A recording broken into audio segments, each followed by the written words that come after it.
On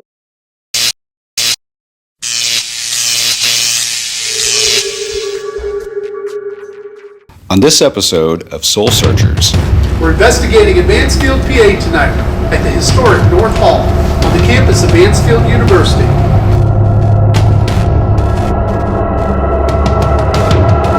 On a cold and snowy night, they gave us 12 hours to film here. To tell the story of this massive building. When I turned around when they stopped, then there was nobody there. And the tragic tale of the woman who haunts it. She died in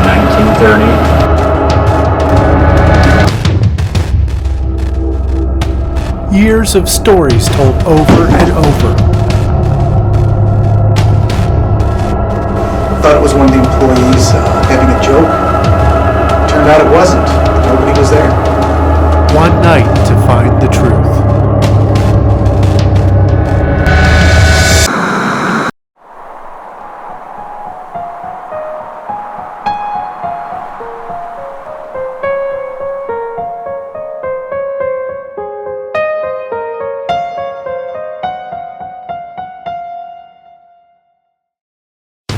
You're searching for something. Whether you realize it or not, you are. Dude, get in the car! It's in your genes. It's part of your nature. It's who you are. You need to know. For us, the search began with a single house. A single house in a small, quiet town that turned out to be incredibly haunted. I didn't do this myself. Kill him. We became driven to find out more. So now we travel the back roads and rural mountains all across the state, seeking out other groups like us, their haunted locations, and documenting the untold stories of small town Pennsylvania. So we keep searching for answers. We need to know. On a very cold, rain-splattered Saturday afternoon, we made the hour trip up Route 15 to Mansfield University, the site of tonight's investigation at the very historic North Hall. This place has a long documented history of hauntings, including one special story of a former student named Sarah, who many have seen roaming the building over the years. Phantom footsteps and stray voices have also been reported here, and even books coming off the shelves on their own, so we were really excited to see what we'd get. This was our second attempt going here, as the previous night's investigation got canceled because of the severe ice buildup on the roads. So with the students returning back from break that Monday, we only had a 12-hour window to get what we needed for the episode. It was going to be a long night, but we were up for it.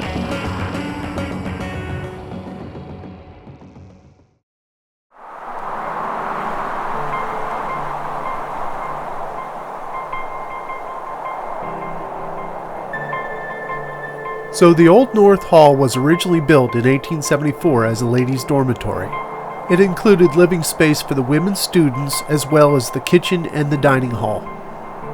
The university at that time was known as the Mansfield State Normal School. As enrollment grew there, the college needed to expand. So in 1894, sections of the original building were removed to make way for the new construction. The northern section of what we now know as North Hall was completed first around 1897. But with funds running low for the project, the southern section of this massive building wasn't finished until 1908. Upon completion, the 270-foot, 7-story structure housed the women's dormitory, an elegant oak dining room for 500, a kitchen, bakery, infirmary, fraternity rooms, and suites of rooms for the arts and music departments. The rooms in the attic on the 7th floor served several purposes over the years, one of those being practice rooms for the music students. With the onset of time, the building began to show its age, and by the early 1960s, plans were being discussed to tear down North Hall. strong protest ensued, though, and the building continued to serve as the women's dormitory until 1976. The hands of time caught up to the old building, though, and its doors were eventually closed in the early 1980s. With a strong push from the new president, Robert Kelchner, and swelling support from the local community, plans began to surface to save North Hall. During this time, though, the building became a derelict in the middle of campus. Windows and doors were boarded up, and it was even reported you could hear water gushing down the inside steps of the building when it rained. There were even rumors of homeless people living in the building, cooking pigeons that resided there for food. In August of 1994, to the delight of many, the renovations finally began. The project took about 18 months to complete and cost a little over $10 million. The new library officially opened on July 1st, 1996. Now, as far as activity at the building, we heard numerous stories.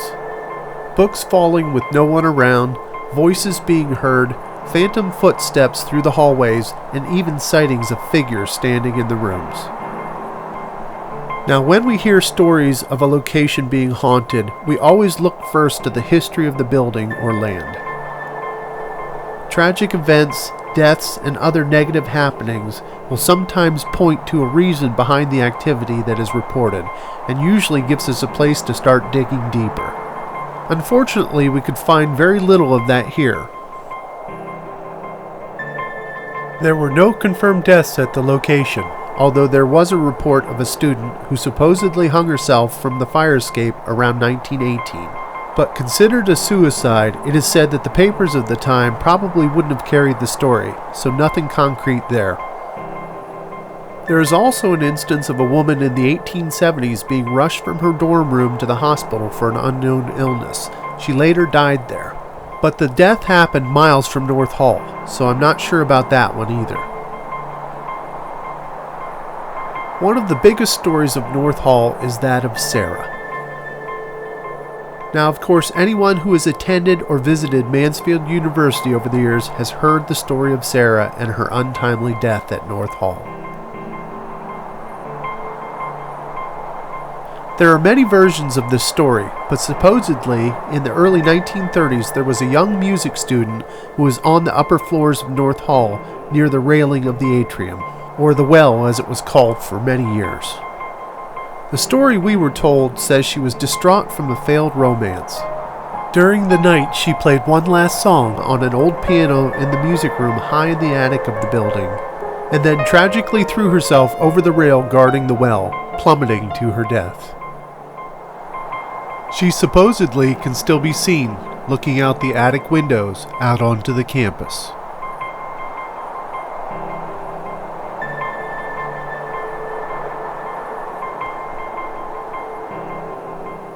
So when we started to research the story's origins, we could find no confirmation of Sarah from that time frame. It's been suggested the story we mentioned earlier of the girl being rushed to the hospital could be the origin of the story, or at least the name Sarah, as that was her name. But again, we could find no confirmation of her death anywhere we looked.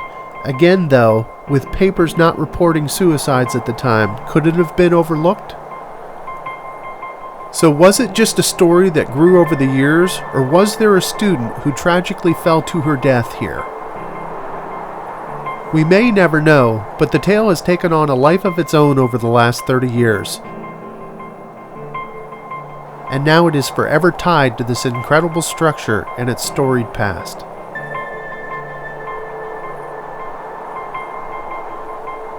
So walking through its halls and stacks of books, you'll immediately get a feel of just how huge this place is.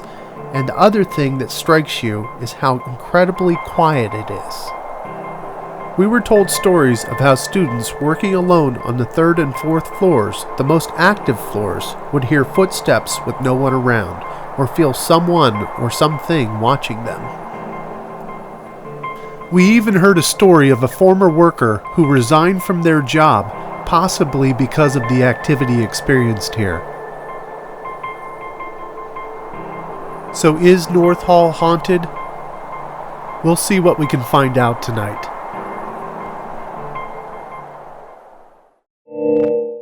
So I'm here with Sherry Steger, and she's actually one of our Facebook followers, and we've known Sherry for a couple years now. So we invited Sherry to come up to Mansfield University, and I understand that you used to go here, and you used to be a teacher here. Yes. That's very cool. So obviously you've heard the story of Sarah. Oh, yes. I mean, most of my life, because I live here in Mansfield. But I went to college here from 1978 to 1982, and at the time, the building was condemned. So growing up in Williamsport, I've heard the story of Sarah several times, and we were invited out here to investigate this tonight. So are you excited? Yes, I am, because I've always been fascinated, even when I was, when it was a condemned building, and if I walking by the building to go to classes, I would always look up and say, "This is Sarah." I mean, I've always been fascinated by the story. Such a beautiful building, and I tell you what, driving through town and seeing this building, you can see it all the way from when you get off the highway. Yes. It's a pretty intimidating sight. When we pulled up, I was like, that's where we're investigating tonight? Oh my God, it's a pretty special spot. What's funny is when we put this on Facebook and said that we were coming out here to film an episode, I got literally hundreds of responses on our Facebook page saying, "Oh my God, I went to Mansfield University. We're always talking about Sarah." It's just story after story after story. So it's pretty special to be here. It is. Very good. Well, thank you for joining us tonight. Now, we heard a lot of stories about the activity at the place from over the years. So we decided to talk with a couple of the people who work here day in and day out to see what they've experienced. Well, the first experience I had was up in the archives. I was sitting at the desk working on the computer, and out of the corner of my eye, I saw a woman's foot and skirt come up from behind a column. And I immediately flashed over and looked, and it was gone. And the first thing I thought was a student had gotten in, and I didn't notice it. So there was nobody else in the archives at the time? No, just me. Wow. David's next story is one we heard several different times up at North Hall. I was up in the archives with the door open, and I could hear somebody walking up to the archives, and I thought it was my boss, Scott, at the time. And I turned around when they stopped, and there was nobody there. I went out, I searched the entire fourth floor. There was no one else on the floor. Now, even though Scott, the director of the library, didn't have a lot of personal experiences to share, the one he did tell us was pretty cool. Yeah, I've been here about 11 years and nothing's really happened. But last week I was doing a walkthrough like I normally do in the afternoons up on the fourth floor in the atrium, and I heard coughing out of one of the wings. So I went in to see what was going on and walked down the aisles looking as I'm going. Nobody was there. And I ended up walking through the whole wing. I thought it was one of the employees playing a joke on me, but it turned out it wasn't. Nobody was there.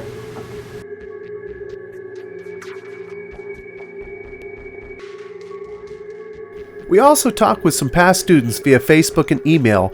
They all described similar stories of phantom footsteps, the intense feeling of being watched, and even random books falling off the shelves a couple feet from where they were standing.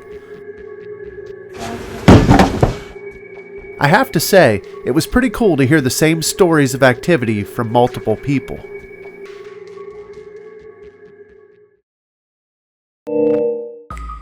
I talked with the guys from our guest group, Soul Seekers Supernatural, about the areas we'd be hitting tonight.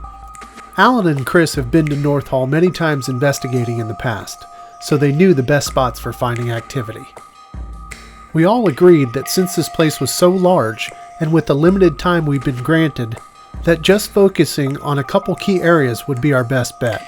We ended up settling on the fourth floor and the attic.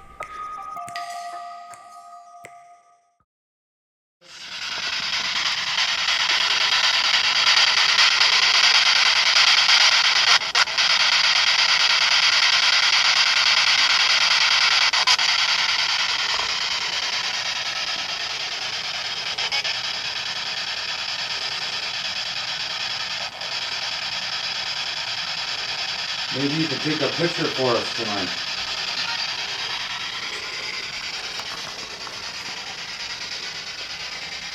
Were you around me, Kevin, and Michaela and Kayla when we did the reenactment of the book getting pushed out?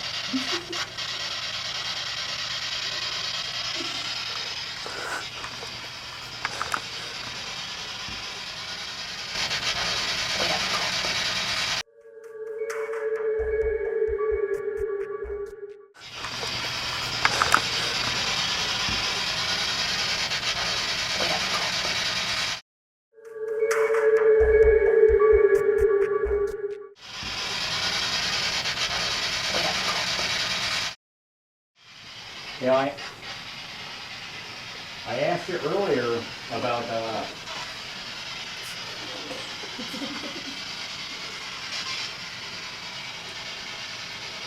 if that was you that was messing with Scott.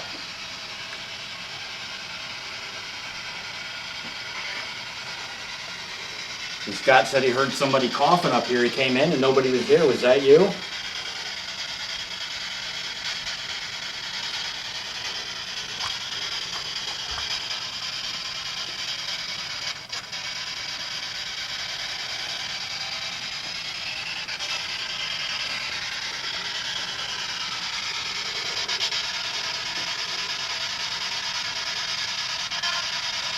Yeah. Yeah, it's been a while since Chris has been in here.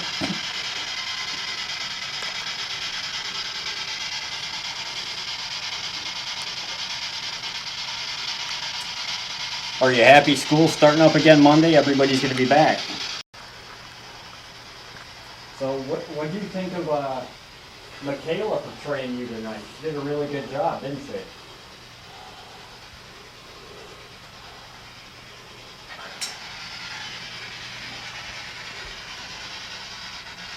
We'll talk to you later, okay?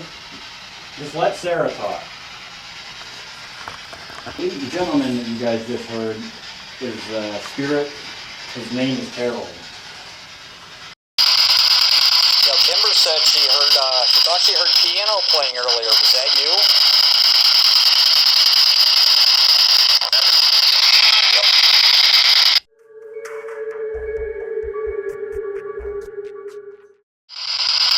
Yeah, Kimber said she thought she heard piano playing earlier. Was that you?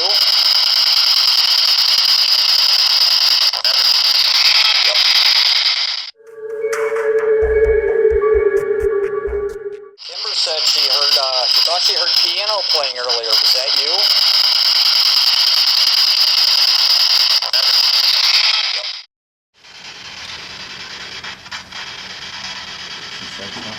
Can he say his name or?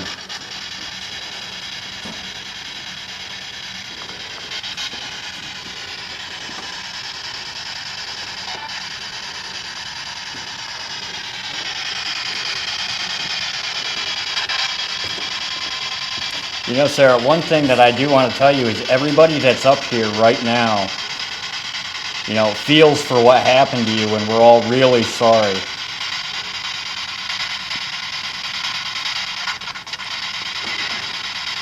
And we are really glad that you come out and decided to talk to us tonight. Yeah, it means a lot. What we're doing tonight, and we've already talked, this show means a lot to you, doesn't it?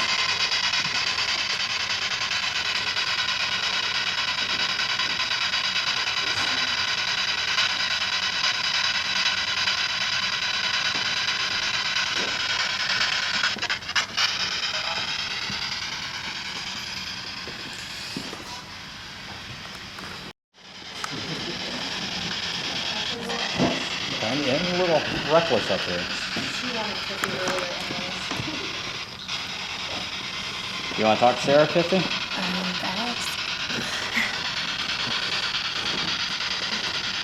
So what do you think of Tiffy in here again with us, Sarah? I mean, she came in here to hang out while the show was being done.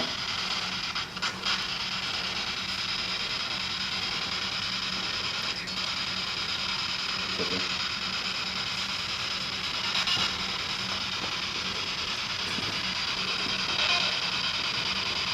Ask her if she's happy. Are you happy? What'd she say? Yep.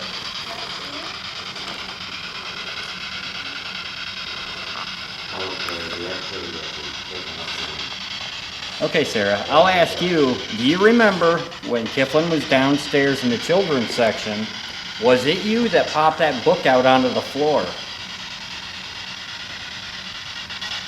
Yep.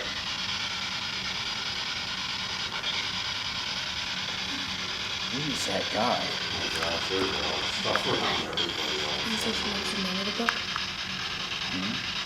She knows the name of the book.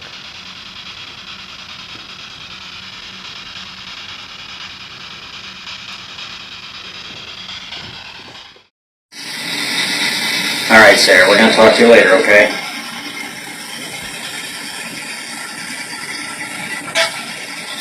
Okay. Bye. Bye, Sarah.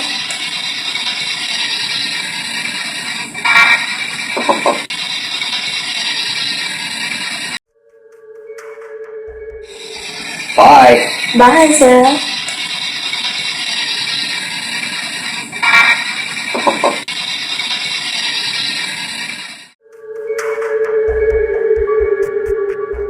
Bye. Bye, Sarah.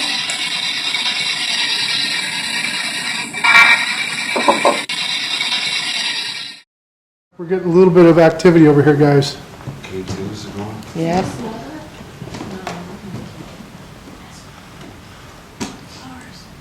Why don't you guys ask a couple questions, see if we can get a response or two. Sarah, you said you're happy that we're all here tonight. If you are, can you make all them lights go into the red? Thank you. Very cool, Sarah. Should you do it on both or just Can one? you do it on both of them? You do it on mine, Sarah? Please? We wish we could stay in here all night with you. Oh, I'd love to sleep in here all night. That'd be pretty cool, Sarah. That would be cool. Sleepover.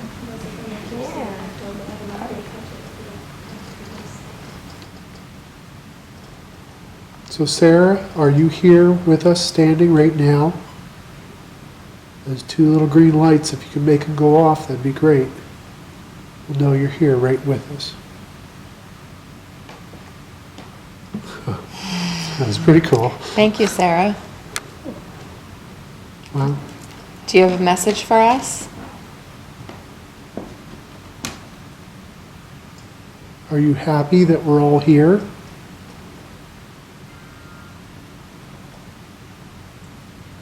Are you happy that we're all here?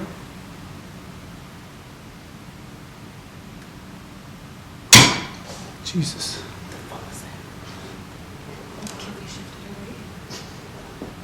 That was cool. Did you see the K2 go off?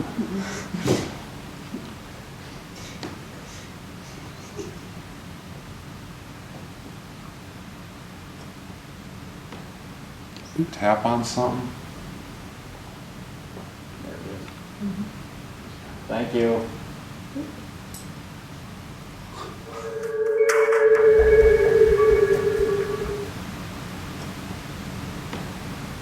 Tap on something? There it is. Thank you.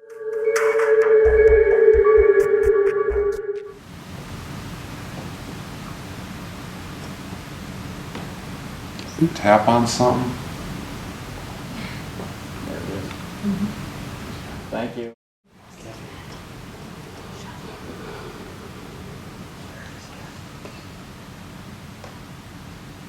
What we heard in here earlier, the footsteps.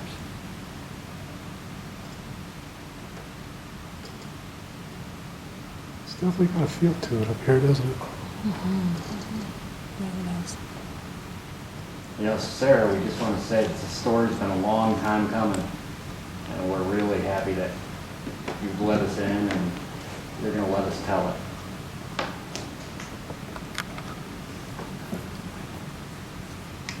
If you're happy that we're telling your story, can you make them lights go on again? Thank you. Jesus. You're awesome, Sarah. That was Thank cool. you, Sarah. Very cool. You know, it takes a lot of energy to make that go to all red like that. You guys were saying it was building up in here, right?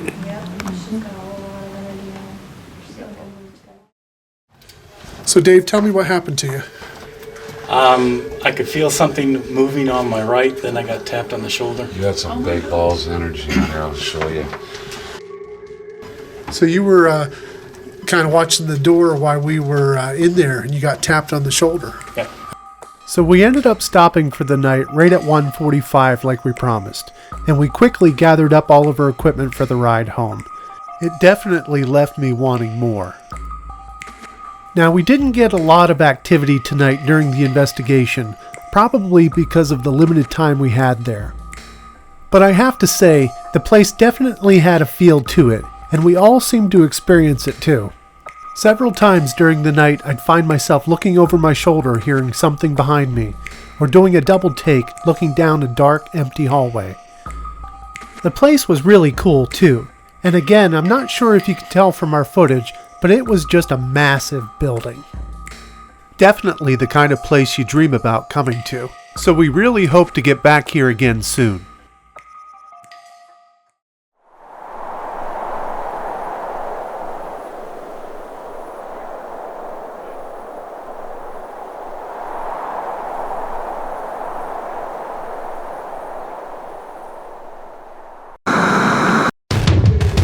This beautiful building situated on the scenic campus of Mansfield University has served many purposes over the years.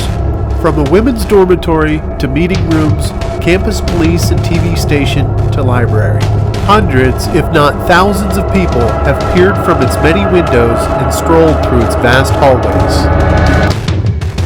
Over time, though, its deteriorating condition forced its doors to be closed, and for several years its beautiful atrium that greeted so many lay empty, gathering only dust and decay. And when many feared it might be demolished, the local community rose up and rallied to save this historic structure. Now, through its age and transformation, it has had many stories told of unexplained activity. Books falling from their shelves, unexplained footsteps and voices, and even quick sightings of figures and shadows are among them. Local folklore even tells of a distraught woman who dramatically ended her life here years ago, and her now famous ghost that still roams the premises. And although we found no definitive proof of who this woman was or if she even existed, it seems something or someone still resides here, wandering the hallways and watching from just behind the endless shelves of books.